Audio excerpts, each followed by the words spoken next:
ditanyakan Pak Badrus? Ya, bisa kita mulai ya, Bu ya. Monggo silakan. Ya, jadi saya ingin tahu terkait dengan mengidentifikasi kebijakan putusan yang ada di sekolah ini, apakah sebuah putusan ini berkaitan dengan dilema etika atau bukan? Iya. Untuk saat ini saya sedang mengalami dilema. Kenapa? Karena beberapa guru itu sudah pernah tugas ya. Sedangkan beberapa kelas itu banyak yang kosong, harus diisi oleh guru. Nah, saya ini ngajukan ke dinas kan tidak boleh. Karena kenapa? Ya memang mengangkat honorer itu tidak semudah dulu. Harus melalui dinas pendidikan. Cuman saya ini kan punya TU 6 Pak. TU 6, kebetulan mereka ini ijazahnya S1 semua. Tapi belum linear terkait dengan ngajar ya? ngajar di kelas itu tadi. Karena kenapa yang dimintakan PTSD ya. Sedangkan mereka itu ijazahnya S1 komputer macam-macam gitu. Berarti di sini ada sebuah dilema etika ya? Iya, benar menurut dinas. Iya. Artinya ketika ada permasalahan itu benar sikap dengan gimana dalam mengambil putusan itu? Iya, yang jelas keputusan yang kami ambil itu harus berpihak pada murid. Iya. Apalagi kita ini sekarang betul merdeka ya. Otomatis dari 3 guru itu tadi yang TU saya jadikan guru itu saya panggil mengadakan pendekatan secara individu. Saya panggil mereka, kenapa? Masa mereka itu mau jadi kan saya juga tak mau sehingga saya itu mendorong mereka itu kuliah lagi supaya linear seperti itu. Cuma kuliah lagi supaya linear itu apa itu Bu kendalanya? Satu, kalau dari segi keluarga udah mendukung Pak Badrus, ini juga tahu ini juga honorer SPK ya, biayanya berapa, gajinya berapa, sehingga kemarin untuk kuliah itu kan harus mengeluarkan biaya 3 juta sekian. Ya, saya akhirnya mengadakan pendekatan individu. Yang penting mau juga supaya linear itu ternyata mereka mau. Wis mau kalau pembiayaan kebetulan di UPT 6 ini ada koperasi dulu Pak Badrus, sehingga tak bilang kalau mengenai nanti pembiayaan pinjam di koperasi dulu. Yang penting ijazahnya ini. Berarti permasalahan ini intern ya antara guru sama sekolah. Iya. Nah, ketika itu terjadi, saya ingin share lah dengan diskusi dengan langkah-langkah yang dengan preventif dengan apa yang dengan lakukan selaku kepala sekolah. Selaku kepala sekolah ini tadi kan saya sudah menghubungi dinas pendidikan. Dinas pendidikan karena T9 itu tidak bisa menambah, otomatis yang ada di sekolah ini tadi tetap harus kelas ini kan harus diisi. Iya. Nah, 3 kelas ini kosong harus diisi, maka mereka itu tadi mengajar di kelas.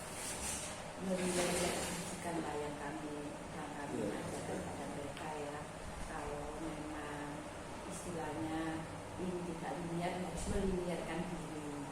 Apa hambatan mereka itu kita harus tahu, istilahnya berbicara dari hati ke hati. Langkahnya itu individu yang dipanggil. Iya. Bicara hati-hati. Apa? Iya. Apa masalahnya nanti kita runding dan kita temukan solusi yang terbaik. Terus ketika ada permasalahan itu, hal apa yang menurut jenengan itu anggap efektif lah untuk melakukan langkah-langkah tersebut? Ya itu tadi, hal yang kadang efektif itu ya berbicara dari hati ke hati. Kalau nggak berbicara dari hati ke hati nggak bisa ya. Apa masalahnya mereka, apa masalahnya sekolahan kan gitu ya. Ketika mereka bilang istilahnya itu ini mengenai biaya, oke, dengan operasi mereka sangatnya berapa gitu. Karena kenapa tetap anak ini jangan sampai di sekolah ini anak jadi korban tidak ada guru. Karena sampai saat ini dinas pendidikan juga tidak memberi guru. Terus apa? Nah, apa yang saya lakukan ya itu apa?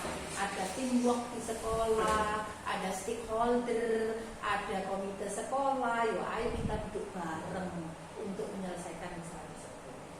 Dalam menyelesaikan permasalahan tadi, apa menghambat atau tantangan lah dalam penyelesaian tadi? Mungkin dari intern sekolah, dari eksternal sekolah atau gimana? Ya, pasti ada. Ada ya. Yang namanya tantangan, hambatan itu kan ada ya. Tapi setiap masalah yang kita hadapi itu satu, harus bersifat transparan. Itu harus wajib itu. Transparan ya. Iya. Ya, dalam penyelesaian kasus, misalnya di sekolah yang ada kasus itu contoh kayak tadi itu dalam menyelesaikan atau kasus yang lain, itu dalam menyelesaikan itu terjadwal atau ketika ada kasus baru diselesaikan atau gimana? Biasanya jadwalnya fleksibel. Fleksibel ya? Iya, ada kasus, ayo kita selesaikan sedini mungkin dan dicari win-win solution yang terbaik. Kalau nanti istilahnya ini ada kasus itu kan tidak masalah ya, ada gitu. Jadi jadwalnya terus terang fleksibel. Fleksibel saja, tergantung kasusnya ya. Tergantung masalahnya. Kalau skalanya besar menurunkan, ya, dan sebagainya ya. Ya. Fleksibel jadinya. Di dalam kasus itu, menyelesaikan kasus itu, ada enggak faktor-faktor yang membantu dalam kasus itu? Mungkin ketika dengan sudah menyelesaikan, tapi kan dengan bilang ada 4 paradigma, 3 prinsip, 9 langkah dalam menyelesaikan itu, ada enggak stakeholder atau pihak lain yang membantu dalam menyelesaikan kasus itu? Alhamdulillah ya Pak Badrus, kami itu punya teamwork dalam bekerja. Ada namanya tim kurikulum, ada namanya tim kesiswaan, ada namanya tim humas, tergantung masalah yang kita hadapi. Nah, kami ini biasanya bersama pihak sekolah itu mengadakan kalau ada masalah, ayo duduk bareng, diselesaikan bareng-bareng. Kemudian stakeholdernya, kemudian dari komite, kami itu selalu bergandengan tangan. Jadi kami itu mengedepankan anak, bagaimana sekolah ini melangkah ke depan jauh lebih baik. Tapi yang kita dimulai dikaji dikedepankan. Ya, dalam penyelesaian kasus tentunya ada pembelajaran. Ya. Mungkin bisa di-share, mungkin saya suatu saat atau apa diberi oleh Allah untuk seperti jenengan lah. Aduh, Pak Badrus. Yang jelas ya Pak Badrus, untuk menyelesaikan masalah-masalah itu kita harus transparan dan jangan lupa 9 langkah itu harus kita laksanakan. Ya kan? Terus mengadakan pendekatan individu sama teman-teman kan gitu ya. Dan yang terakhir itu ketemu win-win solution yang memang benar-benar menguntungkan lah bagi anak, bagi pihak sekolah, bagi semuanya. Dari diskusi ini, bisa di-share pengalaman dengan dalam menghadapi kasus sebagai pembelajaran saya atau yang lain terkait dengan permasalahan-permasalahan sehingga dapat mencari solusinya. Ini jenengan bisa share pengalaman saya terkait dengan pemecahan masalah sehingga dapat menjadi pembelajaran bagi kita semua. Yang pasti ya Pak Badrus itu tadi, kalau ketika ada masalah, langkah jenengan yang pertama adalah identifikasi dulu, kemudian personal, berbicara dari hati ke hati, maunya apa, sekolah dalam keadaan bagaimana ya. Karena kenapa? Ini kan mengalami dilema etika kita ya. Jadi kadang kedua bisa itu benar. Terus langkah apa yang harus kita ambil kan gitu ya. Itu tadi. Setelah dari berbicara dari hati ke hati, ada nilai kebajikannya, kemudian ada 9 langkah, ada 3 prinsip, di mana di sana ada hasil akhir, ada peraturan, ada kemanfaatan. Seperti itu. Mungkin itu aja ya. Terima kasih atas waktunya. Semoga diskusi kita bisa membawa manfaat bagi saya khususnya dan bagi yang lain yang mungkin melihat di YouTube saya nanti. Ya. Bismillahirrahmanirrahim. Iya, terima kasih. Sekali lagi saya ucapkan terima kasih. Ya, sama-sama Pak Badrus, sukses selalu. Semoga jenengan tergerak, bergerak dan menggerakkan. Terima kasih. Assalamualaikum warahmatullahi wabarakatuh. Waalaikumsalam warahmatullahi wabarakatuh.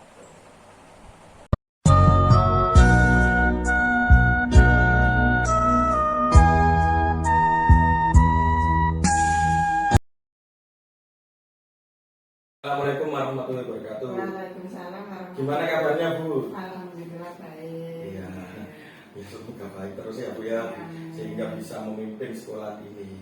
Ya Bu, saya Badrul Ain, calon CDP Angkatan 9. Ada beberapa hal yang pengen saya tanyakan terkait dengan keputusan yang ada di sekolah. Jadi yang pertama, pertanyaan pertama, selama ini dalam menyelesaikan kasus-kasus ada nggak pengidentifikasian kasus tersebut Bu, selama sekolah jenengan pegang ini? Oh ya, karena saya ini baru di sini, ada beberapa masalah ya yang ada saya baru masuk, ada masalah saya identifikasi. Yang pertama, penyebabnya apa terjadi masalah seperti itu. Yang kedua, saya cari bagaimana masalah itu sampai terjadi meluas seperti itu. Lalu saya akan mengumpulkan data untuk menyelesaikan masalah tersebut. Jadi berdasarkan hukum yang berlaku, hukum yang pemerintah berikan, dan juga berdasarkan bagaimana kehidupan yang terjadi antara kegiatan pembelajaran satu dengan yang lain, sehingga tadi kok ada kegiatan yang menyimpang dari aturan yang ada. Iya, iya. Ya Bu, dalam menyelesaikan kasus misalnya ada kasus ini dua-duanya misalnya melibatkan orang tua atau melibatkan khalayak yang mengaku bahwa sama-sama benar, menurut sekolah benar, menurut orang tua atau yang lain benar. Nah, Ibu bagaimana cara menyelesaikan kalau kasus tersebut? menurut khalayak benar, menurut orang tua benar, berarti kita lihat kasusnya. Contohnya kalau misalnya kita, oh ini ada kegiatan yang tidak sesuai dengan aturan di pemerintah ataupun di sekolah ini, tapi kegiatan tersebut itu sebenarnya tidak seharusnya terjadi karena kesalahan teknis atau apa, sehingga permasalahan itu muncul dan akhirnya timbul menurut orang tua benar, menurut khalayak benar. Nah, ini kita gabungkan dulu antara hukum yang terjadi, peraturan yang ada, lalu kita ambil masalah tengahnya antara orang tua dan khalayak ini bagaimana supaya kita menemukan titik temu, baik itu benar menurut hukum, menurut aturan sekolah, atau menurut khalayak, seperti itu. Iya. Tadi Ibu sudah jelaskan bahwa kita harus mengambil jalan tengah. Dan gimana cara mengambil jalan tengah itu? Berarti kalau permasalahannya itu tentang misalnya penyediaan sarana pendidikan, menurut orang tua dengan buku BSE saja sudah benar. Lalu menurut khalayak mungkin ada tambahan ini kurang tepat, tapi kita temukan bagaimana kalau misalnya untuk pengembangan numerasi, literasi, ada buku satu saja, padahal untuk mengembangkan literasi numerasi ada harus buku pendamping dan lain. Tapi kalau orang tua tidak menghendaki, boleh anak-anak juga belajar dari melalui internet sekolah. Tapi kan kita tidak boleh bawa HP anak-anak, nanti kan terbiasa dengan itu. Makanya disarankan agar kita bekerja sama dengan masyarakat luar, agar kita mencari bagaimana kalau dari masyarakat sumbangsihnya terhadap pendidikan itu apa saja, kan boleh melalui komite, paguyuban gitu. Kira-kira yang membantu supaya sekolah ini lancar. Iya. Saya ini kan mungkin kedepannya jadi pengganti jenengan atau apa, mungkin ada tips atau apa yang membuat jenengan dalam pengambilan keputusan itu jenengan anggap ini loh keputusan efektif, langkah-langkah seperti itu. Yang pertama ya, untuk masalah ini dicari apa sih penyebabnya dulu. Nah, lalu habis itu kita cari akar masalahnya apa. Lalu setelah itu kita ambil dari ini semua, kita musyawarahkan dulu. Ini titik temunya di mana? Tentunya dari ada unsur komite, unsur pendidikan dari sekolah, unsur masyarakat, stakeholder yang ada di sekolah ini, masyarakat, guru, dimusyawarahkan. Keputusan bersama itu lebih efektif daripada keputusan sendiri. Dalam mengambil keputusan Bu, selama ini ada nggak Bu terkait dengan tantangan atau hambatan yang terjadi selama Ibu pegang di sekolah ini? Ada tantangan, misalnya ada beberapa kegiatan kan kita misalnya meluluskan saja gitu, sebenarnya tugas kita setelah asesmen lain-lain itu selesai, maka tugas kita menyerahkan hasilnya kepada orang tua. Tapi di sini juga ada seperti kegiatan pelepasan siswa, terus ada juga rekreasi bareng dan lain-lain. Seperti itu kan harusnya tidak kegiatan di sekolah. Kalau misalnya pelepasan siswa oke lah, tapi kalau pelepasan sekolah, tapi di sini menghendaki seperti orang tua harus ikut serta dalam pelepasan. Nah itu sebenarnya kan berlebihan, tapi kalau itu kehendak orang tua, masyarakat, ya monggo, tapi tidak melibatkan sekolah yang menggerakkan, tapi masyarakat yang menggerakkan. Iya, gitu. Terkait dengan keputusan, misalnya sekolah ini ada sebuah masalah, apakah di sekolah ini ketika menangani masalah itu terjadwal atau ketika ada masalah langsung diselesaikan? Seperti apa? Kalau biasanya kan masalah itu terjadi ketika poin-poin tertentu ya, misalnya penerimaan siswa baru, terus ada lagi kegiatan pembelajaran di luar kelas, outing kelas atau studi riset dan sebagainya. Seperti itu kan biasanya sudah terjadwal. Oh, kalau ini nanti seperti ini. Tapi kalau tiba-tiba ada masalah yang tidak terduga, ada kasus-kasus tertentu yang tidak terduga, ya diselesaikan saja. Tapi kalau misalnya serentetan acara yang sudah terjadwal di sekolah terus ada permasalahan, biasanya itu terjawab kayak penerimaan siswa baru, biasanya ada permasalahan tentang kelebihan pagu, tentang siswa yang tidak diterima, tentang lingkungan sekolah ini yang tidak diterima, itu ada masalah, berarti sudah terjawab, nanti itu seperti ini, kira-kira seperti ini, dimusyawarahkan warga sekolah. Berarti tergantung permasalahannya ya? Ya. Kalau permasalahannya lebih susah, berarti dijadwal. Gitu ya, Bu, ya. Kalau ringan langsung diselesaikan gitu ya. Berarti tergantung jadwal.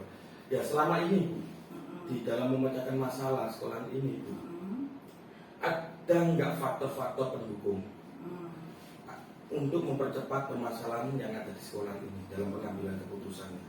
Faktor-faktor dilihat masalahnya apa? Masalahnya berhubungan dengan siswa. Faktor pendukungnya ya tentunya ada dari guru, dari kepala sekolah, dari orang tua gitu. Jadi faktor pendukungnya dilihat masalahnya apa dulu. Maka nanti dilihat dari mana ini diselesaikan bersama gitu. Nggak ada keputusan sendiri. Berarti semua stakeholder harus terlibat ya, itu yang mendukung ya, Bu ya. Ya, Bu, dalam sebuah masalah dan pengambilan keputusan, itu sekolah ini mesti ada nggak pembelajaran yang diambil ketika sekolah ini mendapatkan masalah? Iya, ada setiap permasalahan pasti ada hikmahnya gitu. Iya. Pembelajaran yang diambil ya, kalau lebih hati-hati dalam melaksanakan tugas, di dalam melaksanakan sesuai formulir pemerintah. Yang kedua, pelayanan yang sangat baik untuk orang tua dan anak-anak. Karena kita sebagai pelayan masyarakat tentunya harus sebaik mungkin melayani beliau. Kalau ada kurang lebihnya, ya disampaikan secara baik-baik ke sekolah. Nanti sekolah akan menindaklanjuti atau mencarikan solusi terbaik bersama warga sekolah. Luar biasa sekali, Bu. Oh, terima kasih. Banyak sekali pembelajaran dalam wawancara kali ini. Terima kasih, mungkin bisa bermanfaat bagi saya, nanti bisa saya terapkan yang jenengan tadi kita dialogkan. Terima kasih, Bu, atas waktunya. Sekian wawancara dari saya. Kurang lebihnya saya mohon maaf, Bu, ya, mengganggu waktunya. Assalamualaikum warahmatullahi wabarakatuh. Waalaikumsalam warahmatullahi wabarakatuh.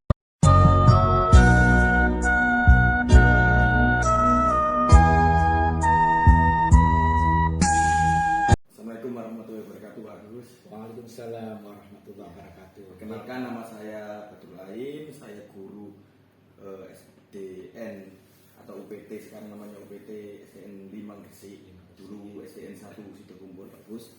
Saya CGP Angkatan 9. Saya minta waktunya sebentar untuk wawancara terkait dengan pengambilan keputusan yang ada di SMA NU 1 Gresik ini, Pak. Ya. Langsung saja ke pertanyaan Pak Gus. Bagaimana Pak Agus selaku kepala sekolah dalam mengidentifikasi permasalahan yang ada di SMA NU ini, Pak Agus? Ya. Berbicara identifikasi ini memang sangat rumit, kompleks ya. Apalagi murid Semanu ini banyak, kisaran 750-an. Nah, berbicara murid atau siswa itu macam-macam. Nah, ini dilema dan memang kekhawatiran kita dalam melaksanakan menentukan kebijakan-kebijakan, kemudian untuk apalagi kita menggunakan kurikulum merdeka ini, ya sangat gesekan di lapangan sangat.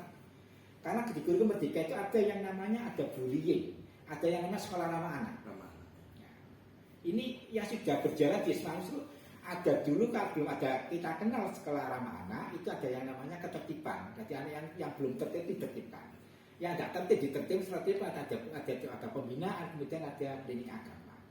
Nah sekarang itu tidak boleh ada namanya pelanggar, ada komitmen. namanya istilah banyak disiplin. Ini salah satu di antaranya. Ini serba sulit bagi kita. Keputusan kita bagaimana mengambil itu bahwa anak yang nakal, misalnya itu harus ada kena sanksi. Nah, padahal di sekolah ramah anak tidak ada yang namanya sanksi, ada yang namanya konsekuensi. Nah ini kan juga apa ya, antara perasaan dan sebagainya. Nah anak tidak boleh depan karena memang ada anak kebutuhan untuk memang benar-benar bisa dilaksanakan dengan sebaik-baiknya untuk menuntut ilmu. Nah ini termasuk juga keputusan atau katakan sanksi itu anak-anak harus dilaksanakan dengan sebaik-baiknya.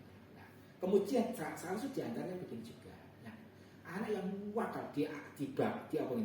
dituturi gak mempan, kemudian dikasih bahasa itu diobong gak obong, disiram gak siap. Terus repot.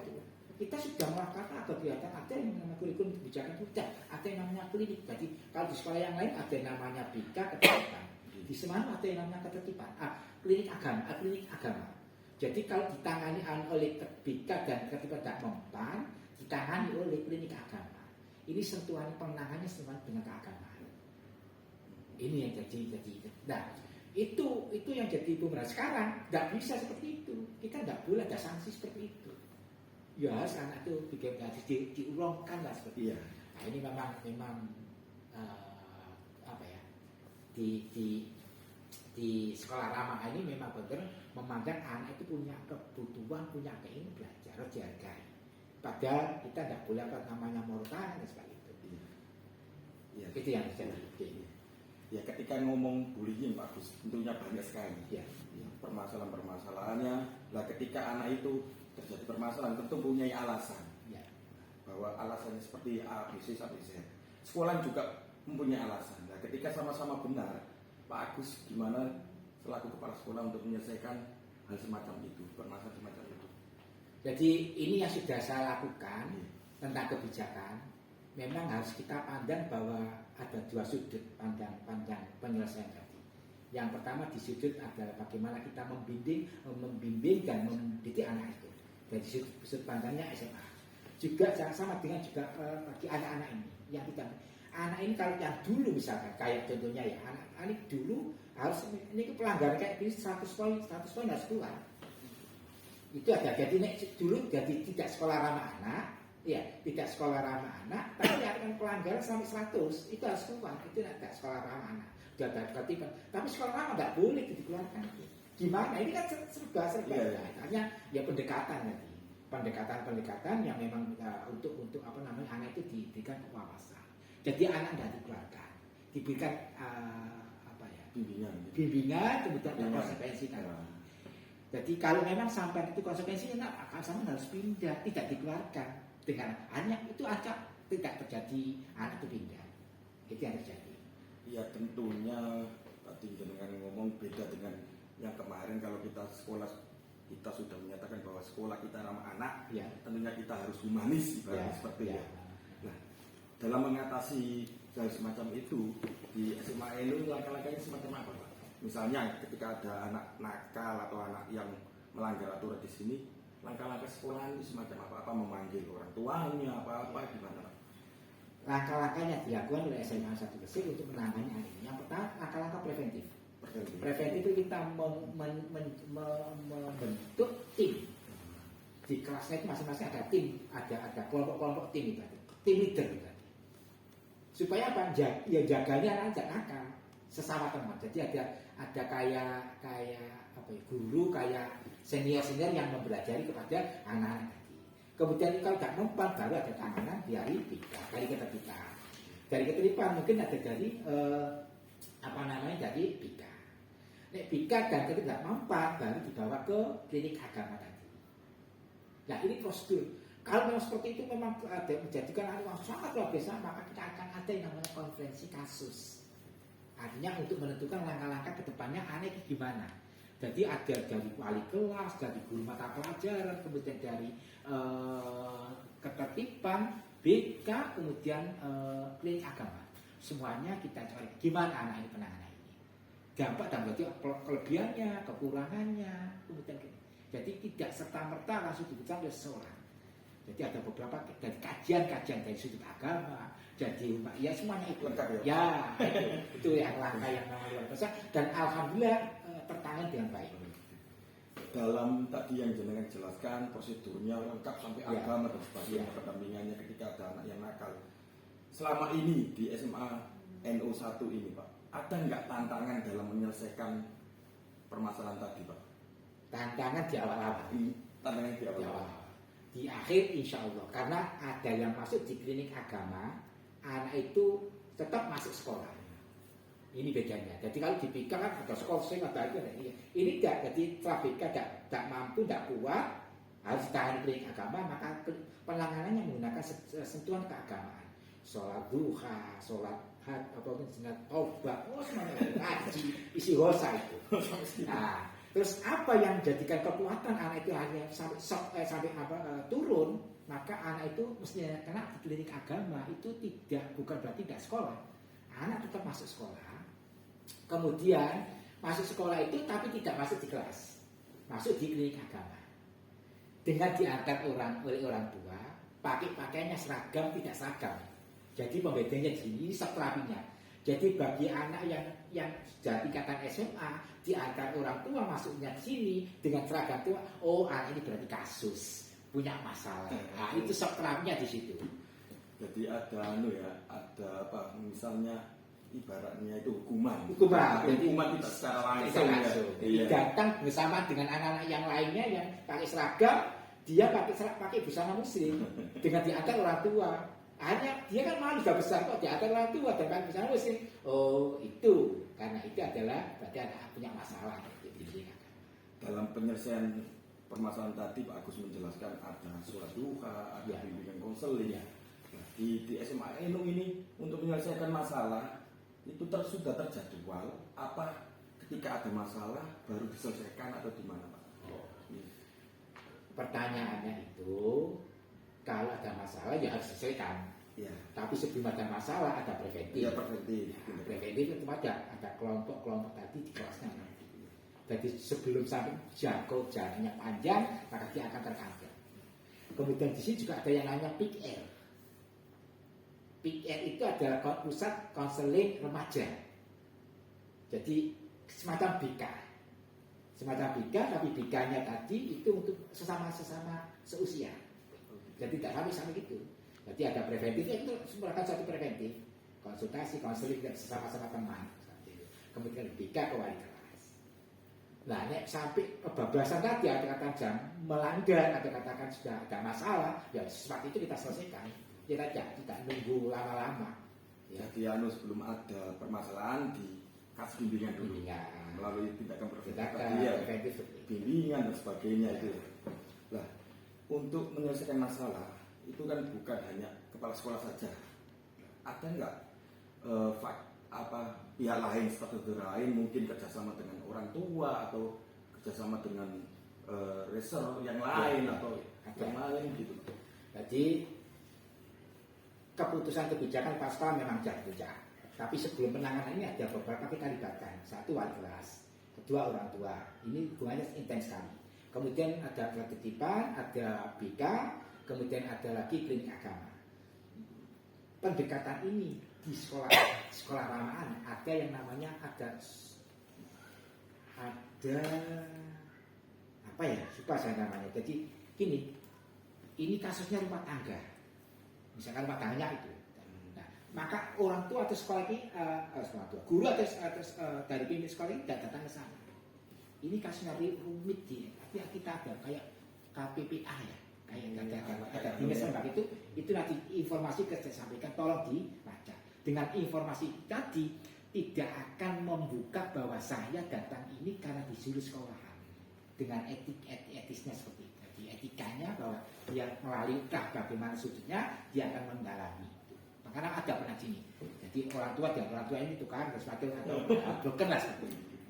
Dampaknya ke anak. Di sini nah, itu hanya apa? Kita nggak mungkin dengan melibatkan orang lain. KPPA apa ya? Ada komisi KPPA seperti itu. Komisi pendampingan anak itu terus ke sana. Itu yang terjadi. Ya. Tentunya selama jenengan menjabat di SMA ini banyak sekali kasus-kasus. Contohnya jenengan tadi yang jenengan angkat.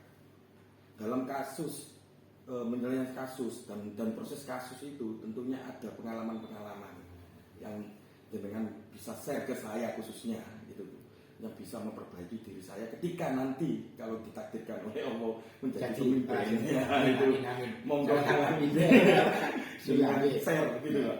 Hal-hal apa yang bagus gitu, untuk menyelesaikan dengan cepat terkait dengan penyelesaian permasalahan gitu Pak. Apa ya?